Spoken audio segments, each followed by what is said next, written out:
What is up guys, Ghost here, and today we're going to be talking a little bit about Battlefield 1. Now, first of all, I do apologise for not having any Battlefield 1 gameplay here in the background. Obviously, all of the stuff that other YouTubers have uploaded, it's kind of theirs, so I can't really go ahead and use that, and from the actual livestream event footage that was spectated and commentated upon, there really wasn't much jet gameplay, or, well, I suppose I should say plane gameplay within that. So, I didn't really feel there was any point showing that to you guys. In any case, I'm sure if you're interested in the planes in Battlefield 1, you've already gone and looked at videos from Pony Lion and Doom49. He's got some decent gameplay of it as well. So if you want to go and get a look at what the planes actually look like and play like in Battlefield 1, then I recommend going and watching Pony Lion's newest video.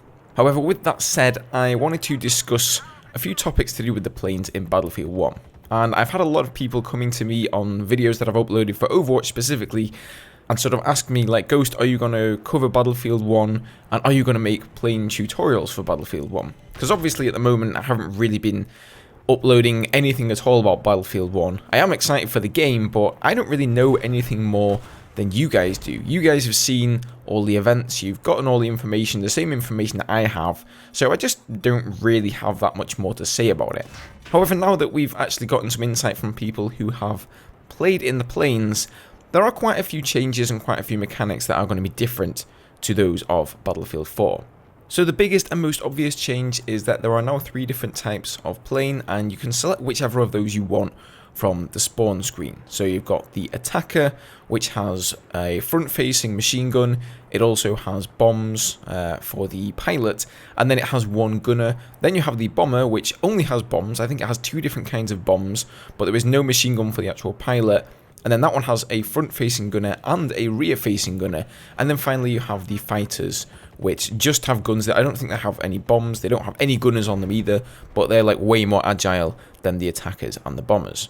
Now, the first question I kind of want to ask is, will you be able to select each and any of these planes in any map and on any game mode? So, to clarify, if you can select a plane on X map on X game mode, will you always be able to select any of the 3, or are they going to limit some maps where you can only pick a fighter, or you can only pick attack planes, but not the bombers, for example?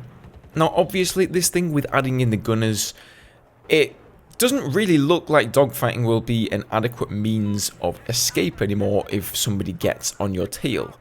So, in Battlefield 4 and previous games with the jets, if somebody was on your tail, if you sort of knew the speed control, you could work through the maneuvers, you could throw them off, you could get into a dogfight with them, even things out, and ultimately get on their tail and take them out instead, turn the tables around. But with the whole gunner thing in Battlefield 1, I'm not really sure how it's going to work, because as soon as you start like looping up, the gunner in the enemy jet who's following you is easily going to be able to just shoot you.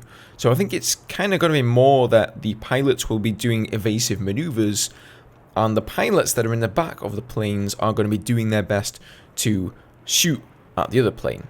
And I don't really know how much I like putting the life of my plane in the hands of my co-pilot, because as you guys know, in Battlefield, especially when you're in a pug, your co-pilot in, for example, an attack helicopter can be anything but good at the game.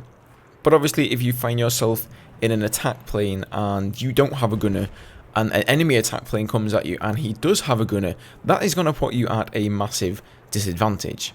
Now, you can also switch seats in mid-flight, and you can go over to the gunner seat and start firing at him, but then you lose complete control of the plane, and, well, that can't really be good, can it? Now, there are blind spots as well. Obviously, the gunners don't want to really shoot through the wings of their own plane, so maybe coming and approaching an enemy plane for a strafe from the side rather than the back is going to be the new way things will be done. Also, I have the feeling that having a height advantage will probably help against the gunners, in the same kind of way that in Battlefield 4, if you're going to take out the AA, you kind of want to be as vertical as possible, because he's most likely going to be aiming at a horizontal plane, and therefore he's going to have to aim his cannons right up there. I have a feeling that the gunners in the planes in Battlefield 1 are going to be doing a similar thing. They're going to be looking across towards the horizon, they're going to be looking down at the ground, and if you come vertically and just, do a dive bomb on the plane, I think it's going to take the gunners a lot longer to react, and that could well be a valid tactic there. So let's talk a little bit about some of the changes to mechanics. Speed control, we don't really know if that's in there. There hasn't been any clarification. Obviously, you don't get this heads-up display anymore that shows your speed. You have these little gauges within the plane itself, and I don't think anybody's really been able to test the game enough to clarify whether any specific speed gives you the best turning arc. And indeed, all three of the planes have different turning speeds anyway, so that's kind of hard to clarify, and DICE haven't really given us any word on that. Now, different view types, you get the three normal view types, so you've got the first person view, the third person view, and then in first person you can free look around, but there is no rear view, which once again kind of tells me that dogfighting is maybe not going to be as important in Battlefield 1 as it was in Battlefield 4. It also doesn't seem apparent that there is any way to turn off the roll camera as you could in Battlefield 4. Not really sure why they wouldn't include this in the game, since it's already in Battlefield 4, it's already been implemented via the CTE. But who knows, it could be in, maybe nobody found the option, but I guess we'll find out soon enough. Now, repairing has seen some massive changes. The auto repair from Battlefield 3 and 4 has now gone, and instead, replacing your countermeasures, since, well, you're not really going to need them anymore since there are no lock-on weapons, you can now hold X in order to repair 25% of your plane's armor.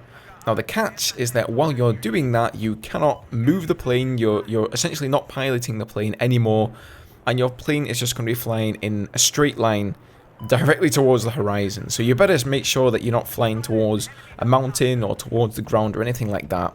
I mean, I don't think it's really going to change the way that things are done. In Battlefield 4, most of the time, if you got down to a low health, you would simply get away from the action and you would just fly on a linear plane and wait for your plane to repair, right? You would make sure that the stealth jet and the attack jet were out of the way, and then you would just sort of repair up. I don't think it's really going to be that much different in Battlefield 1. You'll probably look to take out the enemy planes that can get to you easily, and then you'll go off towards the edge of the map, and you'll just sort of fly in a straight line and repair up. So yeah, it's going to be interesting trying it out. I really can't wait for an alpha or beta test to come along. I'm hoping I'm going to get into that so I can actually fly the planes for myself and get a feel for the new flight mechanics and the new gravity that they have. Because of course, these are not fighter jets with jet engines. They are the first iterations of planes. So I think they're going to be a lot more sluggish, a little bit more sloppy. But it's going to be interesting. I have to say, I do like the look of the bombs. They kind of remind me of the JDAM, you know, similar to the JDAM screen. You can just sort of flick onto your number 2 weapon, drop your bomb, and then back to your cannons, pull up and fly away. So that would be quite cool. It does indeed seem that the machine gun on the attack plane is indeed capable of taking out infantry on the ground, so that's nice. I would assume that the fighters cannot. I think they're pretty much going to be like the stealth jets. They're not going to be able to take out tanks or infantry on the ground. They're just going to be for taking out enemy planes. So, you know, if somebody's absolutely wrecking on the enemy team in a bomber or in an attack plane, you can then spawn in a fighter and you can go after them. Once again, I'm not really sure how much I like this whole thing of having 3 kinds of planes with different movement mechanics. Obviously, in a real world war, that would make sense completely. You had lighter planes for skirmishing and for flanking and that sort of thing, and then you had these heavier planes. But I didn't really like it in Battlefield 4 when they changed things from how they used to be in Battlefield 3. So to answer the question that I actually asked at the start of this video, people have been sort of wondering if I will post Battlefield 1, and the answer is yes. I mean, I haven't played the game yet, but I'm pretty damn sure I'm going to love it. It looks really, really nice. I'm well excited for it. And secondly, am I going to make plane tutorials? That kind of depends. The planes they do have some similarities to the planes in Battlefield 4. So, most likely yes, but once again, it depends how deep that skill curve goes now. Obviously, a lot of mechanics have changed, and they've got the 3 different kinds of plane in there, and now you've got gunners into the mix, so it's really going to change up the meta of aerial combat, you know. So we're just going to have to wait and see, guys. I will probably make tutorials on the game in general. Whether they will be specifically focused on planes, I really cannot say at this time. But in the meantime, the Overwatch content will of course be continuing. I've been loving that game. It's amazing fun. If you guys haven't tried it, I really recommend doing so. And if you're new to the channel from my Overwatch content, then maybe you should check out Battlefield. How's about that? So I would love it if you guys would let me know down below what you think about all this new plane stuff and just Battlefield 1 in general. Are you excited for the game? Are you disappointed that it's Battlefield 1, that it's World War 1? I know lots of people are varying viewpoints on this, but it seems that the majority of people are genuinely looking forward to the new title. So thank you for watching as always, guys. Have a good one, and I'll see you next time.